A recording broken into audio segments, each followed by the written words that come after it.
তো বন্ধুরা দেখতেই পাচ্ছ এখানে উনুন বানিয়ে নিলাম। তো উনুনটা কিরকম হয়েছে কমেন্টে জানাবে। তো এখন থেকে আর কি উনুনে রান্না করব। তো এখন তো মনে করো গ্যাসের দাম অনেকটা বেড়ে গেছে, 1100 টাকা গ্যাসের দাম। তো গ্যাস ভরাই নিয়ে আসছি, তো গ্যাসেও রান্না করব, উনুনের মধ্যেও রান্না করব। তো ভাবলাম যে না, উনুনটা করে নিয়েছি, তো আজকে ভাতটা রান্না করে দেখি।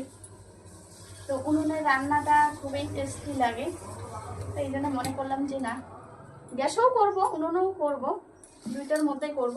তো হাঁড়িটা কাজল হয়ে যাবে আর কি। তো এই জন্য এই হাঁড়িটার মধ্যে একটু তেল লাগাই দিলাম। তো লাগার পরে এই প্লাস্টিকটা এখানে ভরবো। তো চলো তোমাদের সঙ্গে শেয়ার করছি, পরে দেখাচ্ছি তোমাদের। দেখতেই পাচ্ছ ভাতটা বসেই দিলাম। তো এখন আমার ভাত হবে আর কি। তো চুলার মধ্যে আর কি